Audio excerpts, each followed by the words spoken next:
بسم اللہ الرحمن الرحیم وقرآنا فرقناه لتقرأه على الناس على مكث ونزلناه تنزيلا نحمده ونصلي على رسوله الكريم اما بعد اعوذ بالله من الشيطان الرجيم بسم الله الرحمن الرحيم فلولا نفر من كل فرقة منهم طائفة ليتفقهوا في الدين ولينذروا قومهم إذا رجعوا إليهم لعلهم يحذرون صدق اللہ مولانا العظیم۔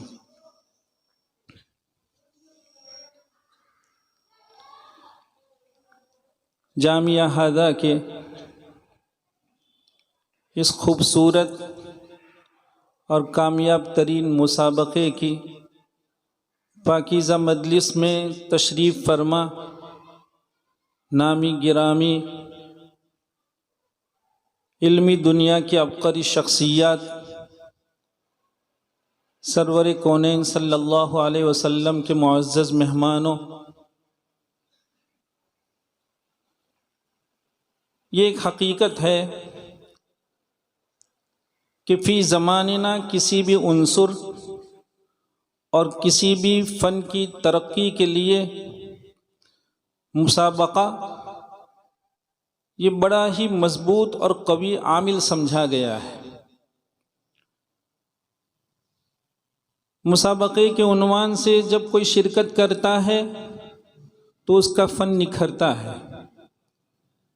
بہت سی وہ باریکیاں جو مسابقے کے ماسوا شرکت کرنے پر اوجھل ہوتی ہیں، جن کی طرف توجہ نہیں ہوتی ہے، مسابقے میں شرکت کرنے والا ان ساری نزاکتوں اور باریکیوں کا خیال رکھتے ہوئے شرکت کرتا ہے۔ ہم دیکھ رہے تھے کہ تین اتنے عمدہ اور فن کے بہت مستحکم لوگ حکم کی حیثیت سے تھے اور وہ چھری لے کر بیٹھے ہوئے تھے کہ کہاں سے کاٹا جائے، نمبر کاٹنا ہے۔ جہاں کوئی طالب علم کسی باریک جو ہے وہ جھول میں نظر آتا تھا تو ہم حکم حضرات کی طرف دیکھتے تھے، ان کا قلم چلتا تھا۔ مثلا ایک طالب علم پڑھ رہا تھا لا تؤاخذنا ان نسینا او اخطأنا، تسلسل سے دو مد منفصل ہیں۔ پہلے مد منفصل کو وہ تھوڑا مختصر کر کے دوسرے مد منفصل کو اس کے مطلوبہ لہجے کی وجہ سے لمبا کر رہا تھا۔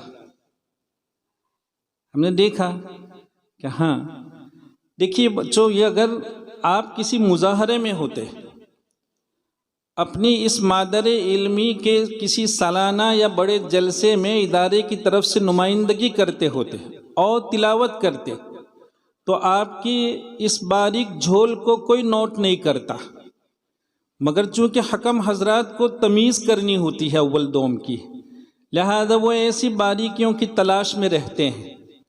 معلوم ہوا کہ مسابقے میں شرکت کرنے والا وہ ساری باریکیاں اور سارے ایسے باریک ناحیوں پر نظر رکھتے ہوئے اپنی تیاری کرتا ہے۔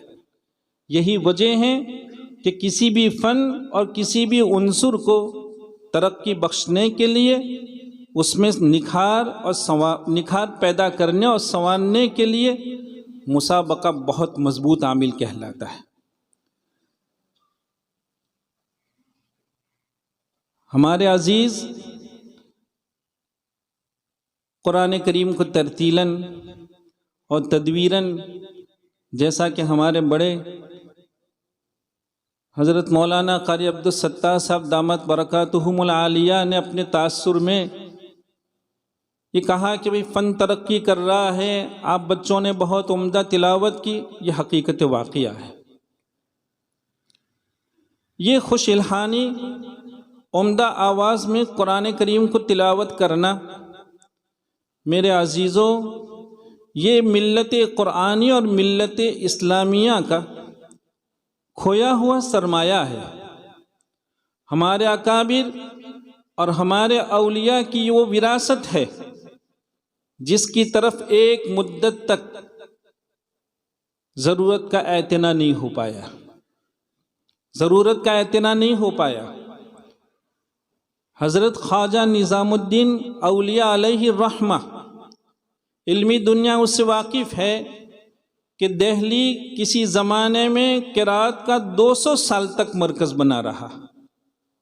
مراکز تو بدلتے رہتے ہیں، کبھی دہلی مرکز رہا، کبھی پانی پت مرکز رہا، کبھی دکن مرکز رہا، تو کبھی لکھنؤ، تو کبھی ٹونک مرکز رہا۔ مراکز بدلتے ہیں، لیکن دہلی کو یہ امتیاز حاصل ہے، اور یہ امتیاز صرف اور صرف ان اولیاء کرام کی نفوس قدسیہ کی توجہ اور قرآن کریم سے والہانہ شغف، اور قرآن کریم کو چونکہ انہوں نے قرب خداوندی کا بڑا ہی مضبوط ذریعہ سمجھا تھا، جس کی وجہ سے ان حضرات کے وجود کے زمانے میں دہلی قرات کا مرکز رہا اور 200 سال تک مرکز رہا۔ حضرت خواجہ نظام الدین رحمۃ اللہ علیہ کو یہ عجیب بات ہے، ابھی ہم نے ایک جگہ عرض کیا تھا کہ چونکہ کسی بھی شخصیت کی سوانح کو مرتب کرنے میں جو مرتب ہوتا ہے اس کے ذوق کو اس کے فکر کو دخل ہوا کرتا ہے، لہذا وہ کسی اپنے ذوق ہی کے مطابق کسی شخصیت کا مطالعہ کرتا ہے، اور پھر مطالعے کے بعد حاصل مطالعے کے طور پر سوانح کے عنوان سے ایک مضمون ترتیب دیتا ہے۔ حضرت خواجہ نظام الدین اولیاء رحمۃ اللہ علیہ چونکہ کبار اولیاء سے ہیں، لہذا ان کی ولایت کو تو بہت سے سوانح نگاروں نے لکھا، لیکن ایسا کون لکھتا ہے کہ آپ کو قرات کی سند 3 مستند بڑے بڑے شیوخ سے حاصل تھی۔ شیخ شادی بشین، شیخ شادی مقری 1، شیخ شہاب الدین دہلوی 2، اور ان کے پیر حضرت خواجہ فرید الدین گنج شکر رحمۃ اللہ علیہ۔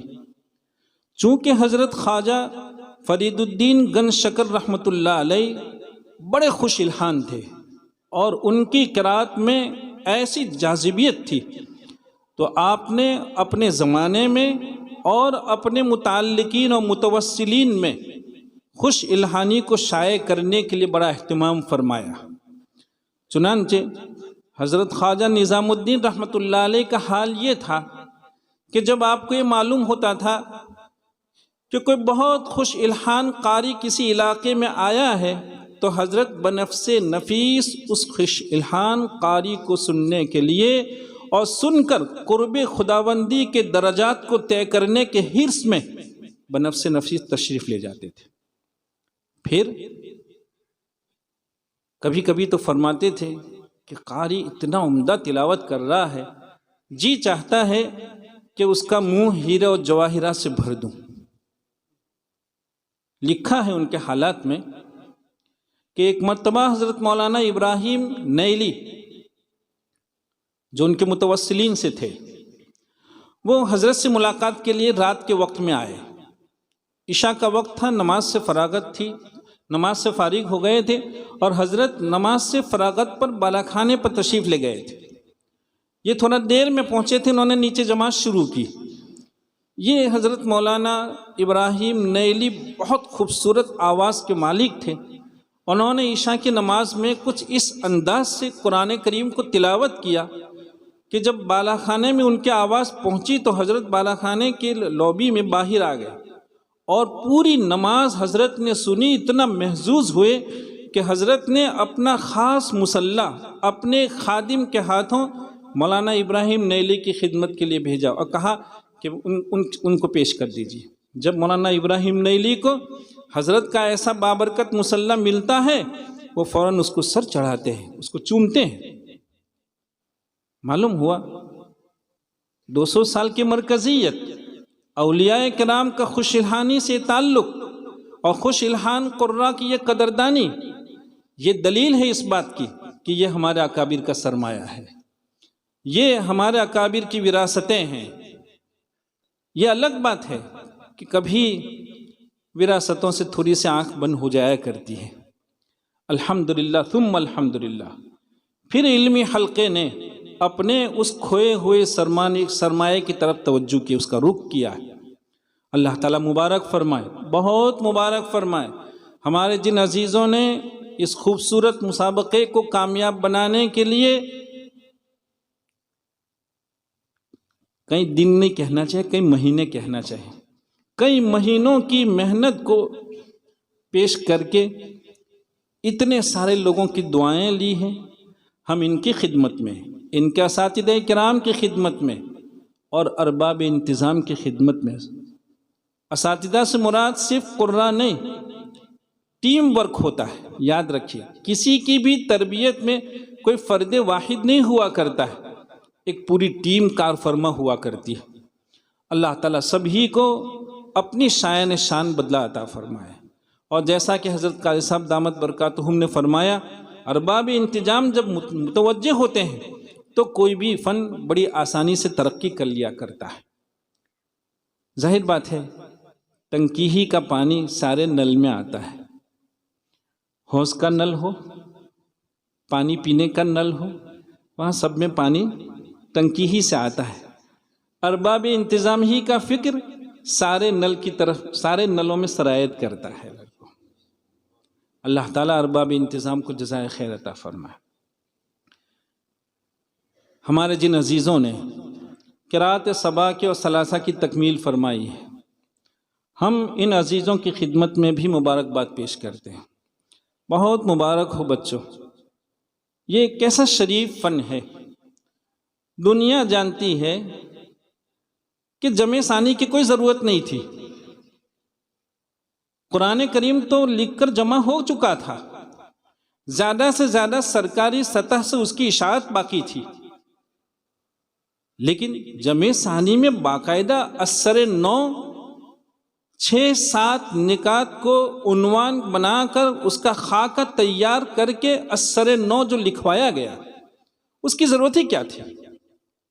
امام ابو عمر عثمان الدانی اپنی کتاب المقنع کے اخیر میں بذات خود ایک سوال قائم فرماتے ہیں، اور فرماتے ہیں کہ قرآن کریم کو دوسری مرتبہ کیوں لکھوایا گیا؟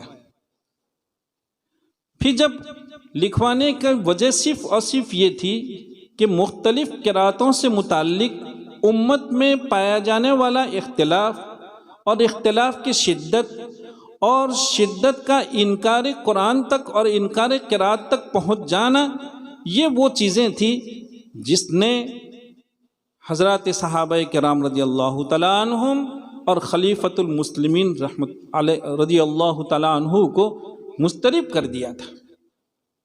آپ جانتے ہیں کیسا اضطراب تھا؟ جب یہ اطلاعات آپ کو ہوئی تو آپ نے 50,000 کا مجمع بلایا، اس مجمع میں 50,000 لوگ شریک، کہا کیا اختلاف کس بات کا ہے؟ بہرحال وہ اس سے تو آپ پورے طور پر واقف ہیں۔ ہم یہ بتلانا چاہتے ہیں کہ علامہ دانی رحمۃ اللہ علیہ نے سوال قائم فرمایا کہ جب امت میں پائے جانے والے اختلاف کا انسداد ہی جمع ثانی کا اصل مقصود تھا، تو اس مقصد کا مقتضا تو یہ تھا کہ سارے مصاحف ایک ہی انداز کے ہوتے۔ اس کے باوجود ہم دیکھ رہے ہیں کہ مصاحف عثمانیہ جو علی اختلاف الاقوال 8 تھے، بعضوں نے 9 تک بھی کہا ہے، ان میں باہم اختلاف تھا۔ یہ ہمارا عالمیہ ہے، ہمارے مطالعے کی کمی ہے کہ علمی زمرہ بھی بہت، علمی زمرے کی بھی ایک بڑی تعداد وہ ہیں جو آج بھی اس خیال کو لے کر چل رہی ہے کہ مصاحف عثمانیہ جو 8 تھے دراصل ایک ہی مصحف تھا اور باقی سارے مصاحف اس کی نقول تھی، کاپی تھی، زیروکس تھی۔ یہ سراسر غلطی ہے، یہ علم رسم سے بنیادی طور پر ناواقفیت کی دلیل ہے۔ وجہ یہ ہے کہ اس دنیا میں املائے قرآنی کے فن کی تدوین کی جب سے ابتدا ہوئی اور سب سے پہلی کتاب علم رسم کی اس دنیا میں مارکیٹ میں آئی وہ علامہ ابن عامر شامی رحمۃ اللہ علیہ کی ہے، اور اس کتاب کا عنوان ہی تھا اختلاف مصاحف الامصار، اختلاف مصاحف الامصار۔ بصرہ کے مصحف میں کون سا کلمہ کیسا لکھا ہے، وہی کلمہ شامی مصحف میں کیسا لکھا ہے، وہی کلمہ مدنی مصحف میں کیسا لکھا ہے، یہ مستقل اس علم رسم کا سب سے پہلا عنوان۔ دیکھیں علم رسم میں کتابیں تو بہت ساری ہیں، بعد میں لوگوں نے دوسرے بہت سے عناوین قائم فرما کر علم رسم سے متعلق بہت کچھ لکھا، لیکن علم رسم کی جب تدوین شروع ہوئی تو مدونین کے یہاں سب سے پہلا اور بنیادی عنوان جو تھا وہ مصاحف کے مابین مطالعہ کر کے جو اختلافات کے مواقع تھے ان کو یکجا کرنا تھا۔ معلوم کیا ہوا کہ مصاحف میں باہم اختلاف تھا، چنانچہ امام ابو بکر باقلانی نے تو 28 مواقع بتلائے، امام ابن ابی داؤد، ایک ابو داؤد ہیں اور ایک ابن ابو داؤد ہیں، یہ قرات قراء کو یہ باتیں سمجھنے کی ضرورت ہے۔ خیر، انہوں نے اس کے 40 مواقع لکھے، کسی نے 43 مواقع لکھے، کسی نے 45 مواقع لکھے اور کسی نے 56 مواقع لکھے، کہ مصاحف عثمانیہ میں 56 مواقع وہ تھے جن میں مصاحف میں باہم اختلاف تھا۔ اور آپ کو سن کر حیرت ہوگی، مدینۃ المنورہ میں 2 مصحف تھے 8 میں کے، ایک خلیفۃ المسلمین کا اپنا مخصوص مصحف تھا اور ایک عام اہل مدینہ کے استفادے کے لیے تھا۔ ان دونوں مصاحف میں بھی 12 مواقع میں لکھنے میں اختلاف تھا، املا میں اختلاف تھا۔ علامہ دانی رحمۃ اللہ علیہ سوال قائم فرماتے ہیں کہ جب آپ کا منشا قرات کے باب میں امت میں پائے جانے والے اختلاف کو ختم کرنا ہی تھا تو پھر مصاحف میں یہ اختلاف باقی کیوں رکھا گیا، ختم کر دینا چاہیے تھا۔ پھر آپ ہی اس کا جواب فرماتے ہیں، جیسا کہ ہم نے شروع میں عرض کیا کہ جمع ثانی میں 6-7 نکات کو بنیاد بنا کے جمع کیا گیا ہے۔ ان میں جہاں ایک اہم نقطہ یہ تھا کہ اس جمع میں انہی قراتوں کو قرآن کریم میں جگہ ملے گی جو عرضہ اخیرہ میں باقی رکھی گئی ہے، عرضہ اخیرہ میں باقی رکھی گئی ہے۔ بعض قراتیں وہ تھیں جن کا نزول ہوا تھا لیکن بعد میں وہ منسوخ ہو گئی، بعض قراتیں وہ تھیں کہ جن کی وقتی اجازت تھی لیکن عرض اخیرہ میں ان وقتی قراتوں کا باب بند کر دیا گیا ہے، جمع عثمانی میں ایسی قراتوں کو ختم کر دیا گیا۔ بعض صحابہ کرام رضی اللہ تعالیٰ عنہم نے تفسیر کے عنوان سے اپنے مصاحف میں بہت سے کلمات کی تفسیر کے لیے ایک ایک لفظ لکھ رکھا تھا، آئندہ اس کا باب بھی بند کر دیا گیا۔ پھر یہ طے کیا گیا کہ اب جو مصاحف لکھوائیں گے اس کو لکھنے کا انداز یہ ہوگا کہ اگر 2 قراتیں ہیں مگر ایک ہی انداز کتابت میں ایک ہی املا میں آ جاتی ہیں تو سارے مصاحف میں اس کو ایک ہی انداز میں لکھا جائے، لیکن اگر قراتوں کا اختلاف ایسا ہے کہ ایک انداز کی لکھائی میں وہ سما نہیں سکتا ہے تو پھر دیکھا جائے گا کہ کس ملک کے لیے اور کس شہر کے لیے مصحف تیار کیا جا رہا ہے، وہاں کے لوگ کیا قرات پڑھ رہے ہیں، تو ان کی قرات کو پیش نظر رکھ کر مصحف تیار کیا گیا۔ منہا منقلبا منہما منقلبا فلا یخاف ولا یخاف واوصا ووصا تجری من تحتها تجری تحتها فإن اللہ هو الغنی فإن اللہ الغنی، یہ اختلافات تھے۔ علامہ دانی رحمۃ اللہ علیہ فرماتے ہیں کہ چونکہ آپ کا منشا ہی یہ تھا کہ جتنی قراتوں کو اب دنیا میں باقی رہنا تھا عرض اخیرہ میں ان کو باقی رکھا گیا تھا، ان سب کی صرف شفوی حفاظت نہیں تحریری حفاظت بھی جمع ثانی کا اصل مقصد تھا، اس لیے ان کو باقی رکھ۔ لیکن آپ کو معلوم ہے جس کتاب کا آپ کو حوالہ دیا، یہ چونکہ یہ علمی زمرہ ہے، ہم سب ایک ہی کنبے کے لوگ ہیں، ہمیں ہماری ضرورتوں کا بھی اور ہماری غفلتوں کا بھی احساس رہنا چاہیے۔ حیرت ہوگی آپ کو سن کر کہ علامہ دانی رحمۃ اللہ علیہ کی اتنی عظیم کتاب المقنع، آپ جانتے ہیں کہ اس وقت پوری دنیا میں جتنے مصاحف قرآن کریم کے نسخے چھپتے ہیں وہ دو بنیادوں پہ چھپتے ہیں۔ عرب دنیا علامہ دانی کے شاگرد ابو داؤد سلیمان ابن نجاح اور شریسی جو خراز کے نام سے مشہور ہیں، ان کی کتاب ہے مورد الظمآن۔ تو ابن نجاح کی کتاب مختصر التبیین اور شریسی اور خراز کا ایک منظومہ مورد الظمآن عرب دنیا کا ماخذ اپنے مصاحف کے املاء کے لیے یہ دو کتابیں ہیں۔ عرب دنیا انہی دو کتابوں کو دیکھ کر کلمات قرآنیہ کا املاء کرتی ہے، جبکہ ایک بہت بڑی دنیا وہ ہیں جو علامہ دانی کی مقنع، علامہ شاطبی رحمۃ اللہ علیہ کے رائیہ، ان دو کتابوں کو دیکھ کر ہمارے آپ کے یہاں جو مصاحف ہیں، ہمارے ہاتھوں میں جو مصاحف ہیں، ہمارے ممالک میں جو مصاحف چھپتے ہیں، اس کی بنیاد یہی دو کتابیں ہیں، علامہ دانی کی مقنع اور علامہ شاطبی رحمۃ اللہ علیہ کی رائیہ، دو کتابیں۔ آپ انداز لگائیے کہ کسی قوم کے لیے ایسی بنیادی کتابیں کہ قرآن کریم انہی دو بنیادوں پہ اس وقت اس کا املاء ہو رہا ہے، لیکن اس قوم کا سلوک دیکھیے، حیرت ہوگی آپ کو سن کر کہ مقنع جیسی عظیم کتاب کتنے سال تک، صدیوں تک، دہائیوں نہیں، 700-800 سال تک مخطوطات کی حیثیت سے رہی۔ اور پھر کیا ہوا؟ قدرت بے نیاز ہے۔ ایک فرانسیسی مستشرق کو 1810 میں اس کا داعیہ ہوا کہ اس نے مقنع کے آخری حصے کا فرانسیسی میں ترجمہ شائع کیا۔ اس کے 50 سال بعد، بلکہ اور زیادہ سالوں کے بعد، جرمنی کی جمعیت مستشرقین نے جرمنی زبان میں اور کچھ عربی زبان میں اس کا ترجمہ شائع کیا، اور پھر 1910 میں یہ کتاب دمشق سے بہت صحیح انداز میں، عربی بہت صحیح انداز میں تحقیق کے ساتھ پھر شائع ہوئی۔ لیکن کتنی صدیاں ایسی گزر گئی۔ یہ اس امت کا المیہ ہے کہ اس امت کو اپنے اکابر کے سرمایے کی جو قدر ہونی چاہیے وہ نہیں ہے۔ اللہ تعالی ہمیں اور آپ کو اس کی صحیح قدردانی کی توفیق عطا فرمائے۔ ہمارے جو عزیز ان قراتوں کی طرف متوجہ ہوئے ہیں اور انہوں نے قرات سبا اور ثلاثہ کی تکمیل فرمائی ہے، بہت مبارک ہے۔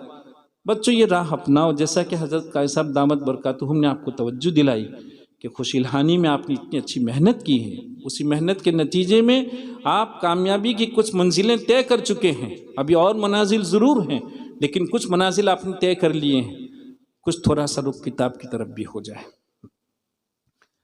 جن بچوں نے ابھی قرات ثلاثہ کی اور سبا کی تکمیل کی، چونکہ یہاں قرات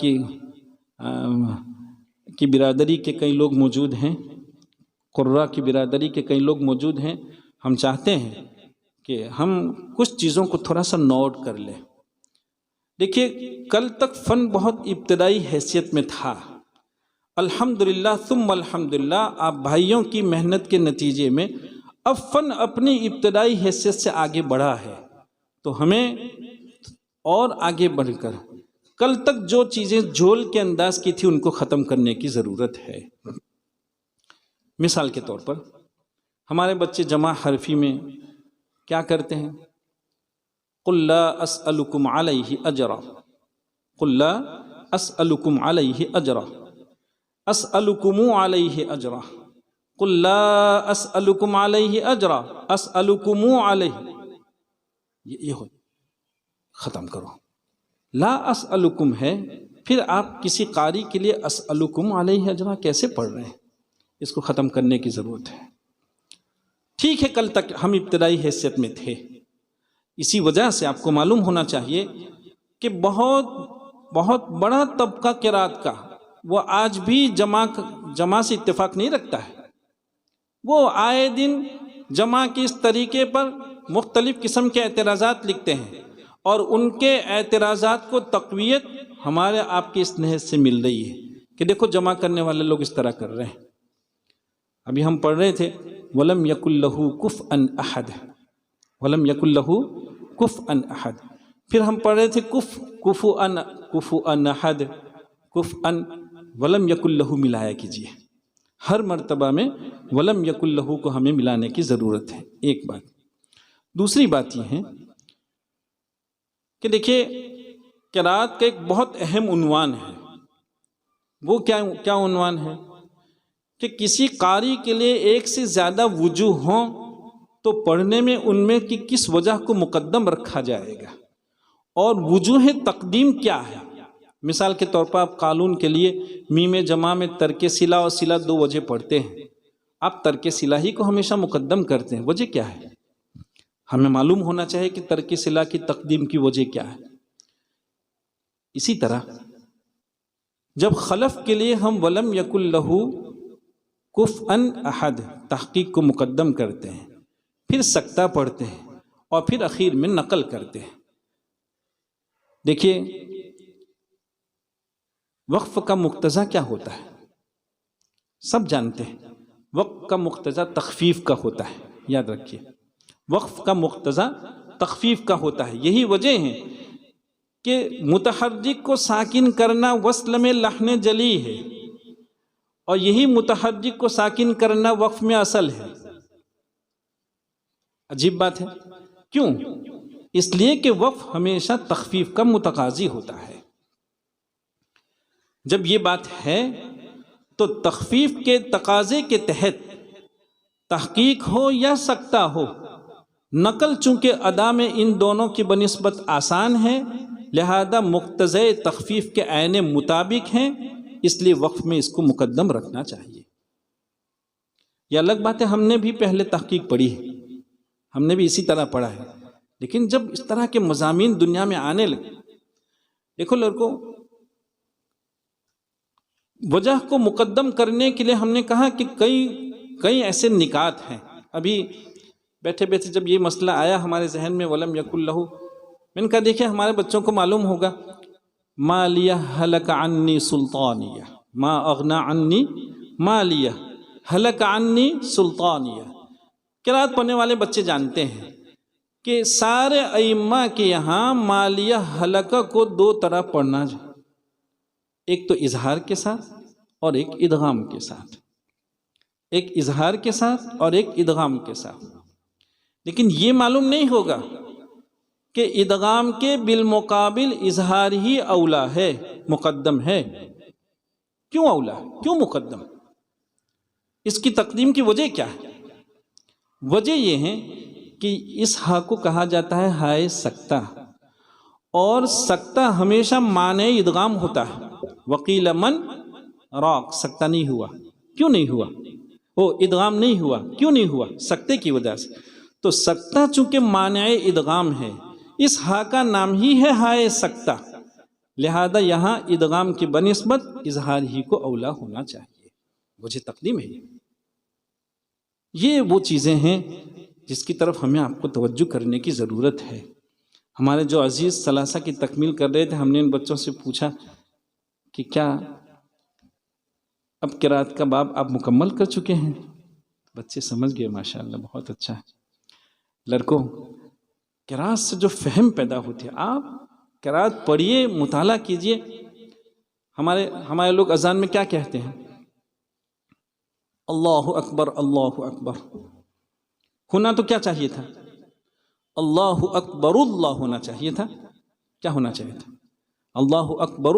ظاہر بات ہے کہ اللہ کا حمزہ وہ تو وصلی ہے.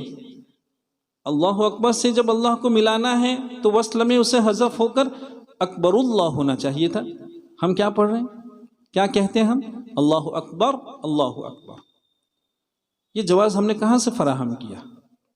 آپ سے کوئی پوچھے گا کہ آپ نے حمزہ وصلیہ کو کیسے باقی رکھا وصل میں، تو کیا کہیں گے آپ؟ جبکہ ارباب نحو نے حالت وصل میں حمزہ وصلیہ کے باقی رکھنے کو غلط فاحش لکھا ہے. آپ تو باقی رکھتے ہیں، آپ اس کی کیا دلیل پیش کریں گے؟ یہ ثلاثہ پڑھنے والے اپنے اساتذہ کرام کا احسان سمجھیں یہ وہ لوگ ہیں جو اس کی اتنی مضبوط دلیل پیش کر سکتے ہیں.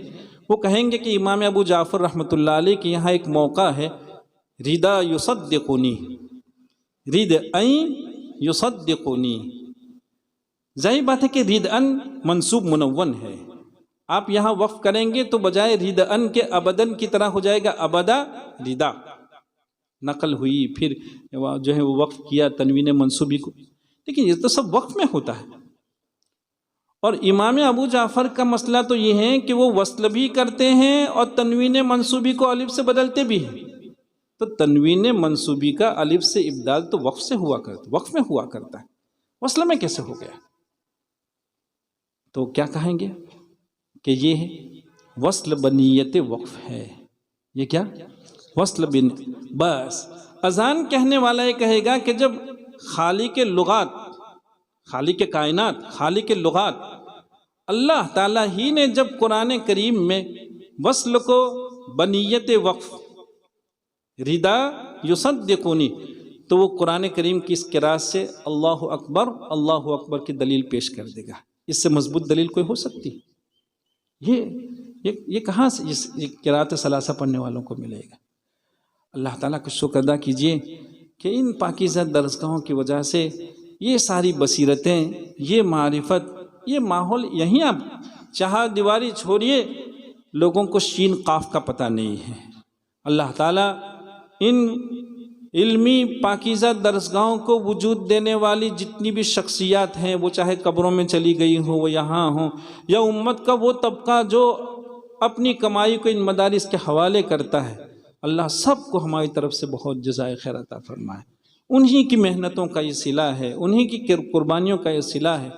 اللہ تعالی ہمارے اور آپ کے مل بیٹھنے کو قبول فرمائے. میں پھر ایک مرتبہ آپ کی خدمت میں کلمات تبریک پیش کرتے ہوئے اپنی گفتگو کو ختم کرتا ہوں. وآخر دعوانا ان الحمدللہ رب العالمین. سامعین ذی وقار، ہم خدام دارالعلوم، ہمارے مہمانان خصوصی اور دیگر قرب و جوار کے مدارس سے آنے والے تمام مہمانان کا دل کی گہرائیوں سے شکر ادا کرتے ہیں کہ آپ حضرات نے مصروفیات کے باوجود ہماری دعوت پر لبیک کہا اور ہمارے طلباء کا حوصلہ بڑھایا. اللہ تعالیٰ آپ حضرات کو دارین میں بہترین بدلہ عطا فرمائے. آمین یا رب العالمین. اب اخیر میں ہم حضرت صدر محترم سے درخواست کرتے ہیں کہ حضرت دعا پر مجلس کا اختتام فرمائیں گے. بسم اللہ الرحمن الرحیم. یا رب صل وسلم دائما ابدا علی حبیبک خیر الخلق کلہم. اللہم لا احصی ثناء علیک انت کما اثنیت علی نفسک. اللہم لا مانع لما اعطیت ولا معطی لما منعت ولا راد لما قضیت ولا ينفع ذا الجد منک الجد. اللہم یا من یستحیی ان يرد يد السائل خالیہ. اللہم انک عفو کریم رحیم تحب العفو فاعف عنا یا کریم، فاعف عنا یا کریم. اللہم اغفر لنا ولوالدینا ولاساتذتنا ولمشائخنا ولمن حق علینا ولمن اوصانا بالدعاء ولجميع المسلمین والمسلمات الاحیاء منهم والاموات انک سمیع قریب مجیب الدعوات. ربنا تقبل منا انک انت السمیع العلیم وتب علینا یا مولانا انک انت التواب الرحیم. اللہم انا نسألک من خیر ما سألک منہ نبیک محمد صلی اللہ علیہ وسلم ونعوذ بک من شر ما استعاذک منہ نبیک محمد صلی اللہ علیہ وسلم. انت المستعان وعلیک البلاغ ولا حول ولا قوة الا باللہ العلی العظیم برحمتک یا ارحم الراحمین.